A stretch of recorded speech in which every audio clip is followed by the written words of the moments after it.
ಸ್ನೇಹಿತರೆ, ಚರಿತ್ರೆ ಮತ್ತೊಂದು ವಿಡಿಯೋಗೆ ನಿಮಗೆಲ್ಲ ಪ್ರೀತಿಯ ಸ್ವಾಗತ. ಗ್ರೀನ್ಲ್ಯಾಂಡ್ಗೆ ಸಂಬಂಧಿಸಿದಂತೆ ಪರಿಸ್ಥಿತಿ ದಿನೇ ದಿನೇ ಗಂಭೀರವಾಗ್ತಾ ಇದೆ.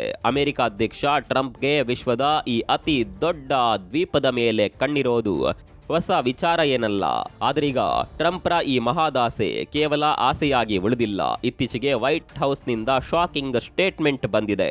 ಗ್ರೀನ್ಲ್ಯಾಂಡ್ ವಶಪಡಿಸಿಕೊಳ್ಳೋದಕ್ಕೆ ನಾವು ಮಿಲಿಟರಿ ಬಳಸಲು ರೆಡಿ, ಮಿಲಿಟರಿ ಆಪ್ಷನ್ ಕೂಡ ಇದೆ.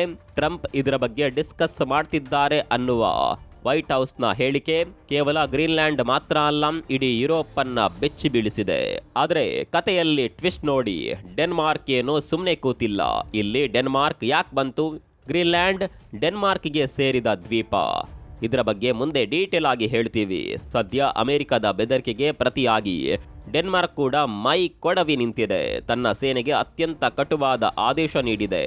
ಅದೇ shoot first, ask questions later. ಅಂದ್ರೆ ನಮ್ಮ ನೆಲಕ್ಕೆ ಯಾರೇ ಬಂದರೂ ಮೊದಲು ಗುಂಡು ಹಾರಿಸಿ, ಆಮೇಲೆ ಪ್ರಶ್ನೆ ಕೇಳಿ ಅಂತರ್ಥ.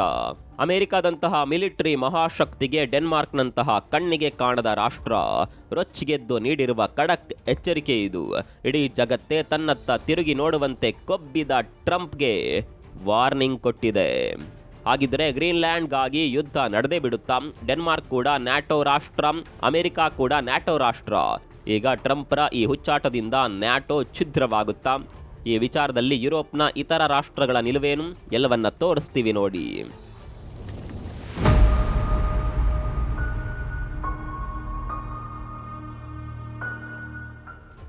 ಆಗಿದ್ದೇನು ಸ್ನೇಹಿತರೆ? ಯುರೋಪಿಯನ್ ರಾಷ್ಟ್ರ ಡೆನ್ಮಾರ್ಕ್ ಅಮೆರಿಕಾಗೆ ಒಂದು ಸ್ಟ್ರಾಂಗ್ ಮಿಲಿಟರಿ ವಾರ್ನಿಂಗ್ ಅಥವಾ ಡಿಪ್ಲೊಮ್ಯಾಟಿಕ್ ವಾರ್ನಿಂಗ್ ಕೊಟ್ಟಿದೆ. ಯಾಕಂದ್ರೆ ಅಮೆರಿಕ ಅಧ್ಯಕ್ಷ ಟ್ರಂಪ್ ಪದೇ ಪದೇ ಗ್ರೀನ್ಲ್ಯಾಂಡ್ನ ಕಂಟ್ರೋಲಿಂಗ್ ತೆಗೆದುಕೊಳ್ಳುವ ಬಗ್ಗೆ ಮಾತನಾಡ್ತಾ ಇದ್ದಾರೆ.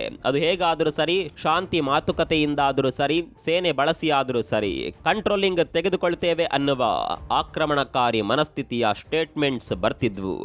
ಇದನ್ನೆಲ್ಲ ನೋಡುವವರೆಗೂ ನೋಡಿದ ಡೆನ್ಮಾರ್ಕ್ ಕೂಡ ಈಗ ನಾವೇನ್ ಕಮ್ಮಿ ಅಂತ ಬುಸ್ಸುಗುಟ್ಟಿದೆ.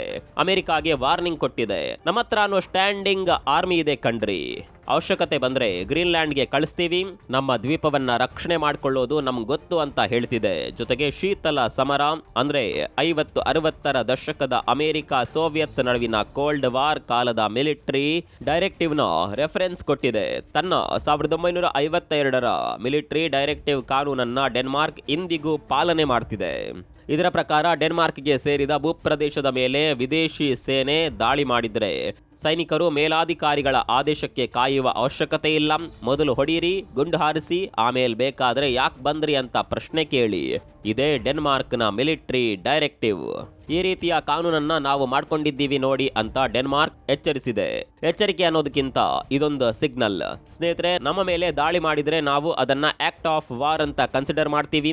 ಅಮೆರಿಕ ನ್ಯಾಟೋ ಕಿಂಗ್ ಆದ್ರೇನಂತೆ, ಮೊದಲು ನಮ್ಮ ಸಾರ್ವಭೌಮತ್ವ ಉಳಿಬೇಕು, ಆಮೇಲೆ ಈ ಒಕ್ಕೂಟ ಗುಂಪು ಎಲ್ಲ ಅಂತ ಡೆನ್ಮಾರ್ಕ್ ಸಿಗ್ನಲ್ ಕೊಟ್ಟಿದೆ. ನ್ಯಾಟೋ ಬಗ್ಗೆ ಮುಂದೆ ಡಿಸ್ಕಸ್ ಮಾಡೋಣ. ಸದ್ಯ ಗ್ರೀನ್ಲ್ಯಾಂಡ್ ಬಗ್ಗೆ ಸ್ವಲ್ಪ ತಿಳಿದುಕೊಳ್ಳೋಣ. ಆಗ್ಲೇ ಹೇಳಿದಂತೆ ಗ್ರೀನ್ಲ್ಯಾಂಡ್ ಡೆನ್ಮಾರ್ಕ್ಗೆ ಸೇರಿದ ಒಂದು ದ್ವೀಪ, ಪ್ರಪಂಚದ ಅತಿ ದೊಡ್ಡ ದ್ವೀಪ. ಇದೆಷ್ಟು ವಿಶಾಲವಾಗಿದೆ ಅಂದ್ರೆ ಅದರ ಮುಂದೆ ಡೆನ್ಮಾರ್ಕ್ ಕೂಡ ಅತ್ಯಂತ ಸಣ್ಣ ದೇಶವಾಗಿ ಕಾಣಿಸುತ್ತೆ. ಗ್ರೀನ್ಲ್ಯಾಂಡ್ ಸುಮಾರು 20 ಲಕ್ಷ ಚದರ ಕಿಲೋಮೀಟರ್ ವಿಸ್ತೀರ್ಣವನ್ನ ಹೊಂದಿದೆ. ಇದು ಡೆನ್ಮಾರ್ಕ್ಗಿಂತ 50 ಪಟ್ಟು ದೊಡ್ಡದು. ಹೌದು, ಇದರ ಒಡೆತನ ಡೆನ್ಮಾರ್ಕ್ನದ್ದಾದರೂ ಇದು ಡೆನ್ಮಾರ್ಕ್ಗಿಂತಲೂ 50 ಪಟ್ಟು ದೊಡ್ಡದು. ಇನ್ನು ಇಷ್ಟು ದೊಡ್ಡ ನೆಲದಲ್ಲಿ ವಾಸವಿರೋದು ಕೇವಲ 57,000 ಜನ ಮಾತ್ರ. ಹೌದು, ಬರೇ 57,000. ಈ 57,000 ಜನರ ಆಡಳಿತಕ್ಕೆ ಡೆನ್ಮಾರ್ಕ್ ಗ್ರೀನ್ಲ್ಯಾಂಡ್ಗೆ ಸ್ವಾಯತ್ತತೆ ಕೊಟ್ಟಿದೆ. ಅಂದ್ರೆ ಗ್ರೀನ್ಲ್ಯಾಂಡ್ ಜನರಿಗೆ ಸ್ವಂತ ಪಾರ್ಲಿಮೆಂಟ್ ಇದೆ, ಸ್ವಂತ ಪ್ರಧಾನಮಂತ್ರಿ ಇದ್ದಾರೆ. ಆದರೆ ದ್ವೀಪ ಮಾತ್ರ ಖಾಲಿ ಖಾಲಿ. ಜೊತೆಗೆ ಹೆಸರಿಗೆ ಮಾತ್ರ ಇದು ಗ್ರೀನ್ಲ್ಯಾಂಡ್, ಆದ್ರೆ ಅದರಲ್ಲಿರೋದು ಬರೀ ಐಸ್. ಎತ್ತ ನೋಡಿದ್ರು ಐಸ್. ಆದರೆ ಅಷ್ಟೇನಾ? ಖಂಡಿತ ಅಲ್ಲ.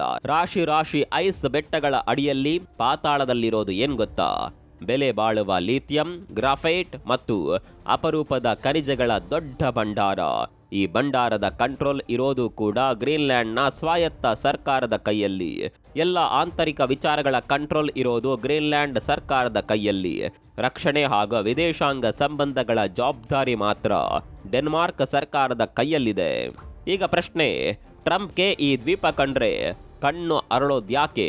ಉತ್ತರ ಬಹಳ ಸಿಂಪಲ್.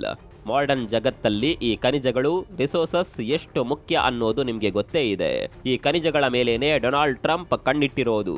ಮೊದಲೇದಾಗಿ ನೋಡಿ, ಈ ಗ್ರೀನ್ಲ್ಯಾಂಡ್ ಅಮೆರಿಕದ ಭೂಪ್ರದೇಶಕ್ಕೆ ದೂರ ಏನಿಲ್ಲ, ಕೆನಡಾ ದಾಟಿದ್ರೆ ಸಿಕ್ಬಿಡುತ್ತೆ. ಐತಿಹಾಸಿಕವಾಗಿ ಕೂಡ ಇದೊಂದು ಕಾಂಟ್ರವರ್ಷಿಯಲ್ ದ್ವೀಪ.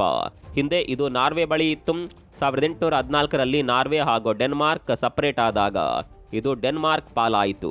ನಂತರ 2 ವಿಶ್ವ ಯುದ್ಧಗಳು ಮುಗಿದು ಅಮೆರಿಕ ಸೋವಿಯತ್ ಯೂನಿಯನ್ ಮಧ್ಯೆ ಕೋಲ್ಡ್ ವಾರ್ ಶುರುವಾದಾಗ ಅಮೆರಿಕಾಗೆ ಗ್ರೀನ್ಲ್ಯಾಂಡ್ ಮೇಲೆ ಸ್ಪೆಷಲ್ ಇಂಟ್ರೆಸ್ಟ್ ಶುರುವಾಯಿತು. ಕಾರಣ ಸೋವಿಯತ್ ವಿರುದ್ಧ ಮಿಲಿಟರಿ ಸ್ಟ್ರಾಟಜಿಕ್ ಪ್ರದೇಶವಾಗಿ ಬಳಸಿಕೊಳ್ಳುವ ಪ್ಲಾನ್. ಕೋಲ್ಡ್ ವಾರ್ ಟೈಮ್ನಲ್ಲಿ ಅಮೆರಿಕ ಇಲ್ಲೊಂದು ನ್ಯೂಕ್ಲಿಯರ್ ಮಿಸೈಲ್ ಸ್ಟೇಷನ್ ನಿರ್ಮಿಸುವ ಪ್ಲಾನ್ ಮಾಡಿತ್ತು. ಅಣ್ವಸ್ತ್ರ ಹೊತ್ತೊಯ್ಯುವ ಕ್ಷಿಪಣಿಗಳ ಸ್ಟೇಷನ್. ನ್ಯಾಟೋ ಭಾಗವಾಗಿ ಅದರ ನಿರ್ಮಾಣವನ್ನ ಶುರು ಮಾಡಿತು ಕೂಡ. ಆದರೆ ಸಾಕಷ್ಟು ತಾಂತ್ರಿಕ ಸಮಸ್ಯೆಗಳಿಂದ ಅದರ ನಿರ್ಮಾಣ ಕಂಪ್ಲೀಟ್ ಆಗಲಿಲ್ಲ. ಜೊತೆಗೆ ಅಲ್ಲಿ ಪಿಟುಪಿಕ್ ಸ್ಪೇಸ್ ಬೇಸ್ ಹೆಸರಿನ ಅಮೆರಿಕದ ಬಾಹ್ಯಾಕಾಶ ನೆಲೆ ಇದೆ. ಡೆನ್ಮಾರ್ಕ್ ಜೊತೆ ಅಧಿಕೃತವಾಗಿ ಭದ್ರತಾ ಅಗ್ರಿಮೆಂಟ್ ಮಾಡಿಕೊಂಡು ಅಮೆರಿಕ ಈ ಬಾಹ್ಯಾಕಾಶ ನೆಲೆ ಸ್ಥಾಪಿಸಿ ಆಪರೇಟ್ ಕೂಡ ಮಾಡ್ತಿದೆ. ಸೊ ಮಿಲಿಟರಿ ಕನೆಕ್ಷನ್ ಇರುವ ಇತಿಹಾಸ ಹಾಗೂ ಈಗ ಬಾಹ್ಯಾಕಾಶ ನೆಲೆ, ಸೇನಾ ಆಕ್ಟಿವಿಟಿ ಇರುವ ಮಾಡರ್ನ್ ಕನೆಕ್ಷನ್ ಎರಡನ್ನ ಮುಂದಿಟ್ಕೊಂಡು ಗ್ರೀನ್ಲ್ಯಾಂಡ್ನ ಸಂಪನ್ಮೂಲಕ್ಕೆ ಕೈ ಹಾಕೋದು ಟ್ರಂಪ್ರ ಪ್ಲಾನ್. ಹೆಸರಿಗೆ ಮಾತ್ರ ಇದು ರಾಷ್ಟ್ರೀಯ ಭದ್ರತೆಯ ಪ್ರಶ್ನೆ. ಗ್ರೀನ್ಲ್ಯಾಂಡ್ ಇರೋದು ಆರ್ಕಿಟಿಕ್ ಪ್ರದೇಶದಲ್ಲಿ. ಇದೇ ಆರ್ಕಿಟಿಕ್ ಪ್ರದೇಶದಲ್ಲಿ ರಷ್ಯಾ ಕೂಡ ಇದೆ. ಹಾಗಾಗಿ ಆರ್ಕಿಟಿಕ್ನಲ್ಲಿ ತಮ್ಮ ಮಿಲಿಟರಿ ನೆಲೆ ಪ್ರೆಸೆನ್ಸ್ ಇರಬೇಕು. ಗ್ರೀನ್ಲ್ಯಾಂಡ್ ಕಂಟ್ರೋಲಿಂಗ್ ತೆಗೆದುಕೊಂಡು ನಾವು ಸೇಫ್ ಆಗಬೇಕು ಅಂತ ಹೇಳ್ತಿದ್ದಾರೆ. ಭವಿಷ್ಯದಲ್ಲಿ ಬರುವ ಥ್ರೆಟ್ಗಳಿಗೆ ನಾವು ರೆಡಿ ಆಗಬೇಕು ಅಂತ ಹೇಳ್ತಿದ್ದಾರೆ. ಆದರೆ ನಿಜವಾದ ಕಾರಣ ಗ್ರೀನ್ಲ್ಯಾಂಡ್ನ ನೈಸರ್ಗಿಕ ಸಂಪನ್ಮೂಲಕ್ಕೆ ಕೈ ಹಾಕೋದು. ಸ್ನೇಹಿತರೆ, ನಿಮಗೆ ಗೊತ್ತಿರಲಿ, 2023ರ ಒಂದು ಸರ್ವೆ ಪ್ರಕಾರ ಗ್ರೀನ್ಲ್ಯಾಂಡ್ನಲ್ಲಿ 25 ರೀತಿಯ ಕ್ರಿಟಿಕಲ್ ಮಿನರಲ್ಸ್ ಇವೆ. ಅಂದ್ರೆ ಅತ್ಯಂತ ಬೆಲೆ ಬಾಳುವ ಖನಿಜ ಸಂಪನ್ಮೂಲಗಳು. ಇದು ಯಾರ ಕೈಗೆ ಸಿಗುತ್ತೋ ಅವರು ಭವಿಷ್ಯದ ಟೆಕ್ನಾಲಜಿಯ ಸೂಪರ್ ಪವರ್ ಆಗ್ತಾರೆ. ಇದೇ ಕಾರಣಕ್ಕೆ ಚೀನಾ ಕೂಡ ಗ್ರೀನ್ಲ್ಯಾಂಡ್ನಲ್ಲಿ ಹೂಡಿಕೆ ಮಾಡುವ ಪ್ರಯತ್ನಗಳನ್ನ ನಡೆಸ್ತಾ ಇದೆ. ಆ ಅವಕಾಶ ಚೀನಾ ಪಾಲಾಗೋದು ಅಮೆರಿಕಾಗೆ ಇಷ್ಟ ಇಲ್ಲ. ಸಿಕ್ಕರೆ ನಮ್ಗೆ ಸಿಗ್ಲಿ ಅನ್ನುವ ಸ್ವಾರ್ಥ ಇದೆ. ಇಲ್ಲಿ ನಿಮ್ಗೊಂದು ಪ್ರಶ್ನೆ ಇರಬಹುದು, ಅಷ್ಟೆಲ್ಲ ಸಂಪನ್ಮೂಲ ಇದೆ ಅಂತೀರಿ, ಆದರೆ ಡೆನ್ಮಾರ್ಕ್ ದೊಡ್ಡ ಎಕಾನಮಿ ಏನಲ್ಲ, ಟೆಕ್ನಾಲಜಿ ಜಗತ್ನಲ್ಲಿ ಅದರ ಹೆಸರು ಎಲ್ಲೂ ಕೇಳಿ ಬರಲ್ಲ. ಹಾಗಿದ್ರೆ ಆ ಸಂಪನ್ಮೂಲಗಳನ್ನ ಡೆನ್ಮಾರ್ಕ್ ಹೊರಗೆ ತೆಗಿತಿಲ್ವಾ? ಖಂಡಿತ ಇಲ್ಲ. ಎಲ್ಲ ಬ್ಯಾನ್ ಆಗಿದೆ. ಅಲ್ಲಿರುವ ಖನಿಜಗಳು, ತೈಲ, ನೈಸರ್ಗಿಕ ಅನಿಲದ ಗಣಿಗಾರಿಕೆಯನ್ನ ಗ್ರೀನ್ಲ್ಯಾಂಡ್ ಬ್ಯಾನ್ ಮಾಡಿದೆ. ಇದಕ್ಕೆ 2 ಕಾರಣ. ಮೊದಲೇದಾಗಿ ಆಗ್ಲೇ ಹೇಳಿದ ಹಾಗೆ ಅಲ್ಲಿನ ಜನಸಂಖ್ಯೆ ಕೇವಲ 57,000. ಈ ಪೈಕಿ ಹೆಚ್ಚಿನ ಜನರು ಮೀನುಗಾರಿಕೆ ಮಾಡ್ತಾರೆ. ಮೀನುಗಾರಿಕಾ ಉತ್ಪನ್ನಗಳೇ ಆ ದ್ವೀಪದ 95% ರಫ್ತಿಗೆ ಕಾರಣ. ಅದನ್ನು ಬಿಟ್ಟರೆ ಆ ದ್ವೀಪ ನಡೆಯೋದಕ್ಕೆ 50% ಆರ್ಥಿಕ ನೆರವು ಡೆನ್ಮಾರ್ಕ್ನಿಂದ ಬರುತ್ತೆ. ಹಾಗಾಗಿ ನೈಸರ್ಗಿಕ ಸಂಪನ್ಮೂಲಗಳನ್ನು ಬಗೆದು ತೆಗೆಯುವ ಅವಶ್ಯಕತೆ ಇಲ್ಲ. ಹಾಗಂತ ಇದೇ ಮುಖ್ಯ 2 ಕಾರಣ ಏನಲ್ಲ. ಸಂಪನ್ಮೂಲ ತೆಗೆದು ಡಾಲರ್ನ ಖಜಾನೆಯನ್ನೇ ಡೆನ್ಮಾರ್ಕ್ ತುಂಬಿಟ್ಕೊಳ್ಳಬಹುದು. ಆದರೆ ಇಲ್ಲಿ ಪ್ರಾಕೃತಿಕ ಕಾರಣಗಳು ಕೂಡ ಇದೆ. ಗ್ರೀನ್ಲ್ಯಾಂಡ್ ಪ್ರಾಕೃತಿಕವಾಗಿ ಅತ್ಯಂತ ಸೂಕ್ಷ್ಮ ಪ್ರದೇಶ. ಅಲ್ಲಿರುವ ಐಸ್ ಎಲ್ಲ ಕರಗಿಬಿಟ್ರೆ ಜಗತ್ತಿನ ಸಮುದ್ರ ಮಟ್ಟ 8 ಮೀಟರ್ ಏರುತ್ತೆ. ಎಷ್ಟು? ಬರೋಬ್ಬರಿ 8 ಮೀಟರ್. ಹಾಗೆ ನೋಡಿದರೆ ಗ್ರೀನ್ಲ್ಯಾಂಡ್ ಜಗತ್ತಿನ ಎಲ್ಲಾ ಕರಾವಳಿ ನಗರಗಳನ್ನ ಕೂಡ ಕಾಪಾಡ್ತಿದೆ.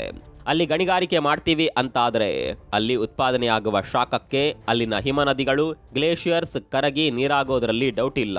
ಯಾಕಂದ್ರೆ ಈಗಾಗಲೇ ಜಾಗತಿಕ ತಾಪಮಾನದಿಂದ ಸಾಕಷ್ಟು ಹಿಮನದಿಗಳನ್ನ ಗ್ರೀನ್ಲ್ಯಾಂಡ್ ಕಳ್ಕೊಂಡಿದೆ.